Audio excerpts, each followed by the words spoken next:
Eu sou Andrew Knoll e você está no Ficções Performativas. Vamos dar continuidade à leitura do texto Dramaturgias Conviviais, Formas para Experiências do Comum, de Luciana Romanoli, tese apresentada em 2019 na Escola de Comunicação e Artes da Universidade de São Paulo, no programa de pós-graduação em teatro, com pesquisa em texto em cena. Se você está chegando agora, dá uma olhadinha aqui no card para pegar a leitura desde o início. Tem o link logo abaixo aqui da descrição e na descrição também o link para o texto em PDF. Luciana Romanoli é crítica cultural, jornalista e também psicanalista lacaniana. Uma pessoa muito gentil e simpática, pela qual eu tenho admiração ainda mais desse trabalho. Bom, vamos à leitura do texto. Peço que vocês curtam esse vídeo, ativem o sininho para se inscrever no canal e não perder nenhuma atualização. No canal também tem outras playlists em literatura, dramaturgia, literatura dramática e também textos sobre teoria, história, estética, crítica e filosofia do teatro, que é o nosso campo de pesquisa. Então, sem mais, vamos à leitura? O texto de hoje tem, se não me engano, 7 páginas. Peguem sua água, café, estiquem as pernas, fechem os olhos e aproveitem a leitura. 2.3.1 Projeto Brasil. Projeto Brasil foi concebido após um ano de circulação da Companhia Brasileira pelas 5 regiões do país, com extensa pesquisa realizada na forma de apresentações de repertório, seminários, palestras, leituras e vivências. A dramaturgia foi criada coletivamente com os atores Rodrigo Bolzan, Nádia Naira, Giovanna Soar e o músico Felipe Storino, e organizada pelo olhar de Márcio Abreu. No site da companhia, o diretor descreve o trabalho como um conjunto bem heterogêneo que inclui palavra, performance, música, teatro, e que é mais sensorial do que narrativo, convoca, implica, provoca. Disponível no site da Companhia Brasileira, Projeto Brasil Imprensa, julho de 2019.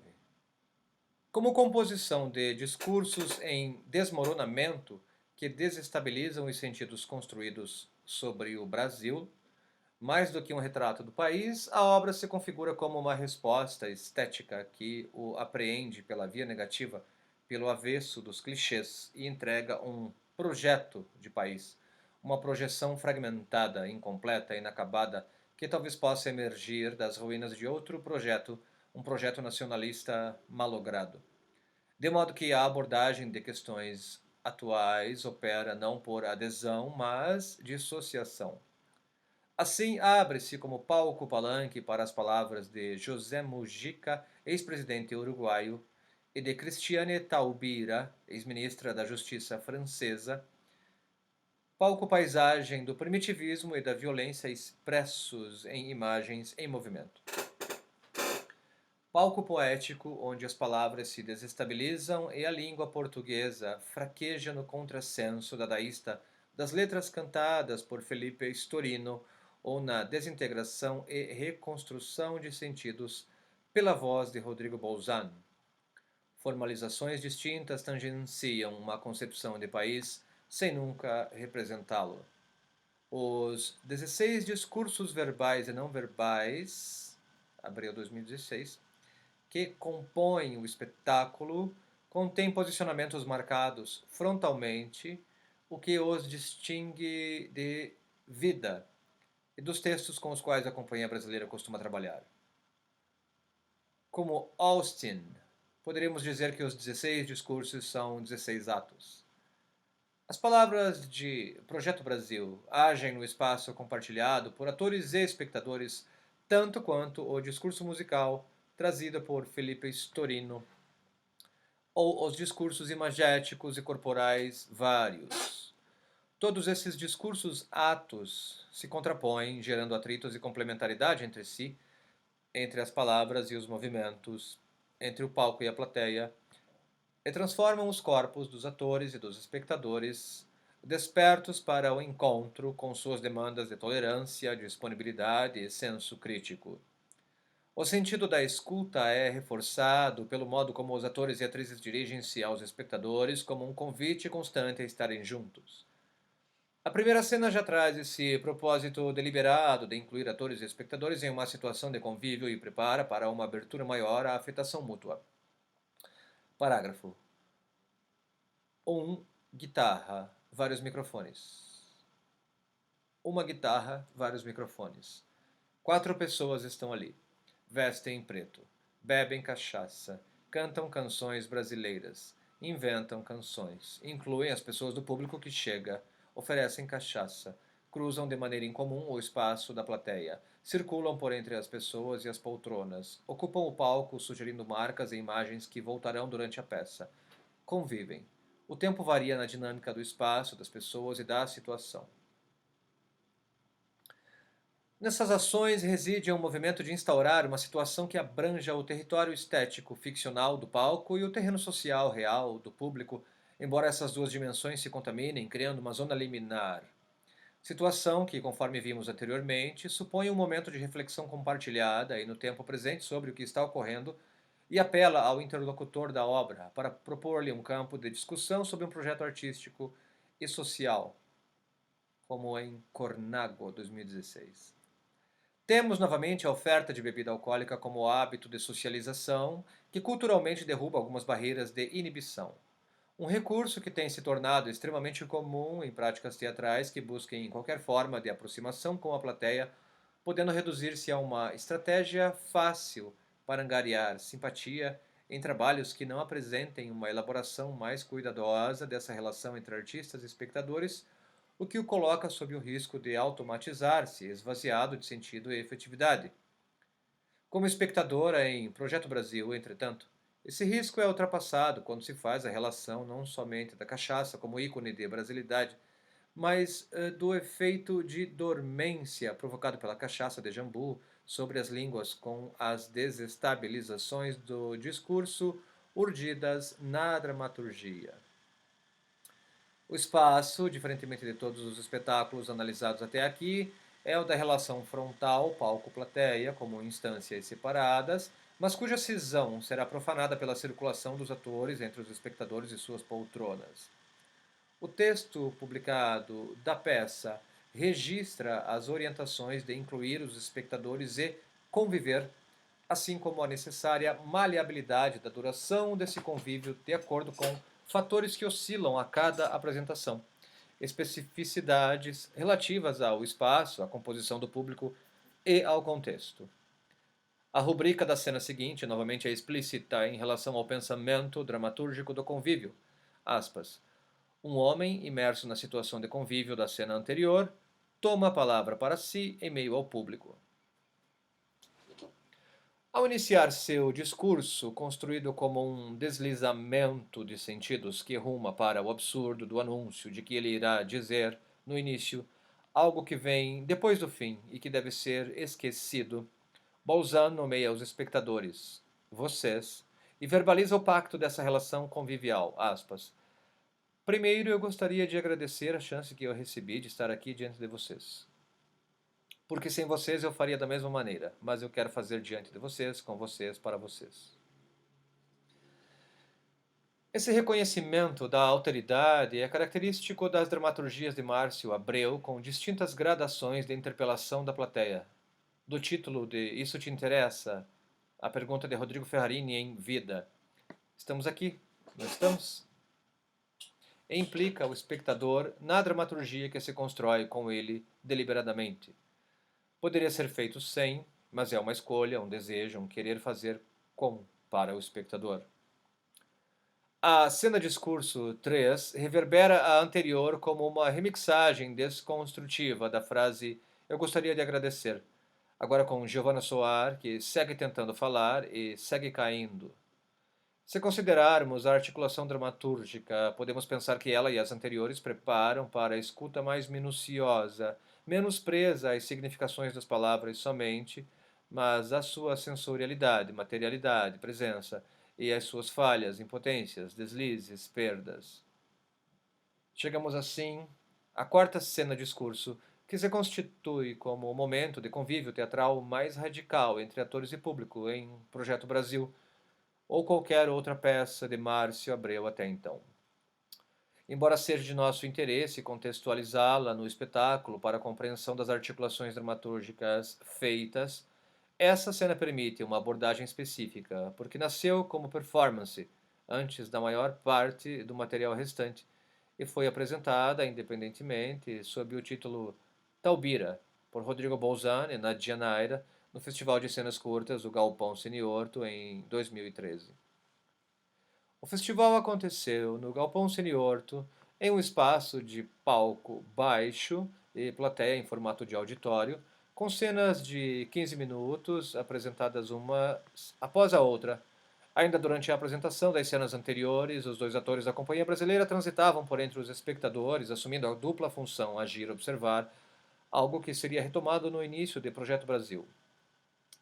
Taubira se inicia então no escuro, ao som de um discurso da ex-ministra da Justiça da França, Christiane Taubira, em off, em português, em defesa do reconhecimento da igualdade de direitos entre casais hétero ou homossexuais e da adoção de crianças por esses casais.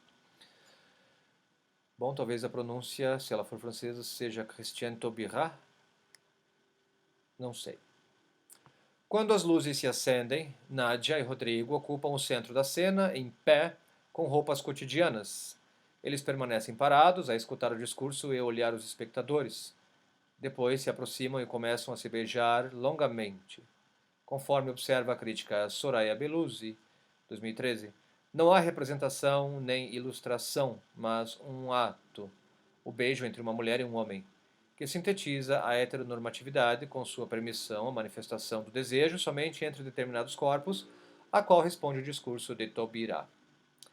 Entretanto, esse beijo não se basta, ele extrapola o palco à medida que os dois se aproximam do público, enquanto o discurso ainda soa, e buscam outras bocas sem distinção de gênero, com um convite mudo expresso pela corporeidade, pelo olhar e pela atmosfera construída.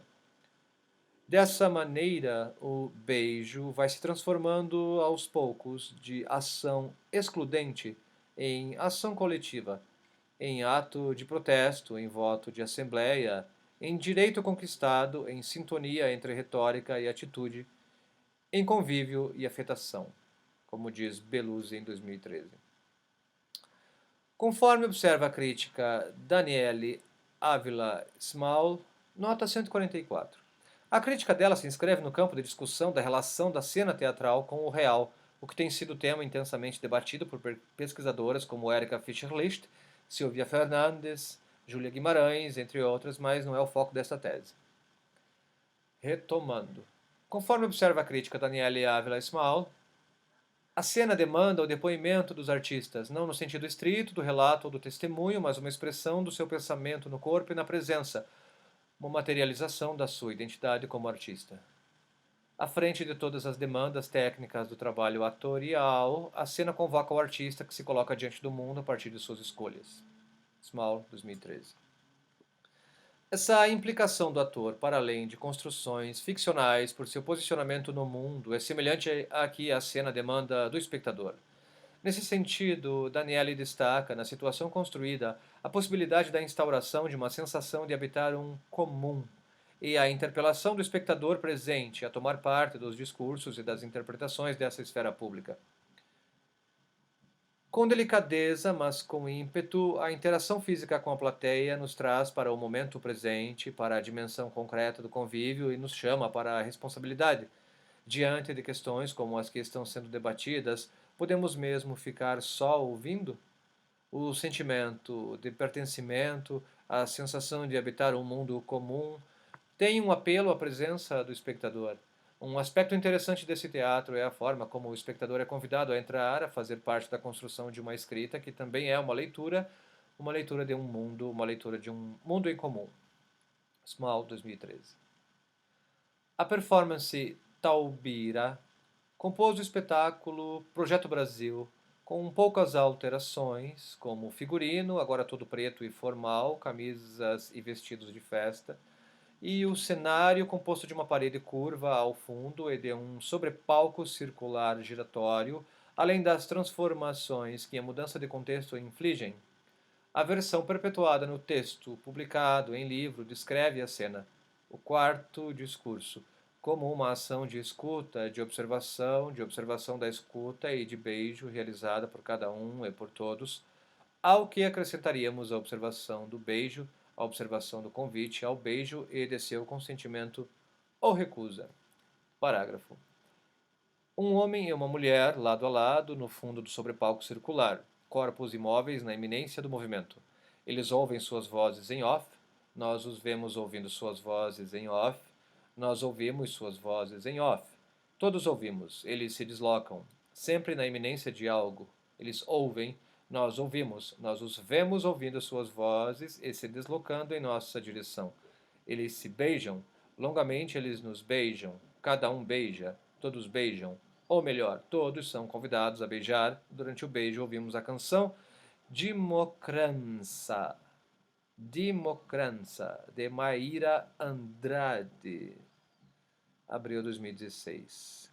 Cantora cabo-verdiana que canta em língua crioula, Democrança, aborda a democracia em versos, traduzidos ao português como: catou-se que a democracia estava escondida, mas tudo já está claro e nós todos já temos conhecimento, cada um com sua mania, fala redondo, vira quadrado, cada um com sua teoria, põe a razão a seu favor, mentira pão de cada dia, a verdade não está sendo contada, nós todos viramos fingidos, com conversas demagogas, a maioria está toda contente, à vontade na democracia. 30 de julho de 2019. Que legal. Cabe notar o uso do pronome nós na rubrica. A primeira pessoa do plural inclui aqui tanto o autor quanto o público, o leitor, espectador. Nessa cena, o diretor dramaturgo considera que o que precede o beijo é justamente o ato de escuta, inclusive o dos próprios artistas. Essa foi a forma encontrada para colocar em cena um documento, o discurso de Talbira, sem minimizá-lo numa estrutura de representação imediata. Como consequência, pareceu inevitável aos artistas para ir até o fim na estrutura que estavam propondo de elaboração de uma performance, a expansão disso para a plateia. À época da performance, no Festival de Cenas Curtas do Galpão Cine Orto, havia uma expectativa maior de acolhimento do beijo, em razão de o contexto ser um festival de teatro frequentado em grande parte por artistas e estudantes de artes cênicas. Outras plateias, onde o dissenso político fosse maior, apresentariam uma situação menos confortável. Desde o início, entretanto, as orientações aos atores eram não escolher quem beijar, ir percebendo aos poucos quem estaria aberto ou não e não forçar ninguém contra a vontade. No processo criativo foi sendo experimentada a duração da parte que precede a ida à plateia, de modo a encontrar o tempo propício a não esgotar a situação, mas ultrapassar as respostas sociais imediatas à cena de um homem e uma mulher, se beijando até emergir a materialidade disso. Assim, chegaram ao tempo de 6 minutos, como uma permanência prolongada que, conforme diz Abreu, dá a chance de perceber aquela ação para além do que você projeta sobre ela.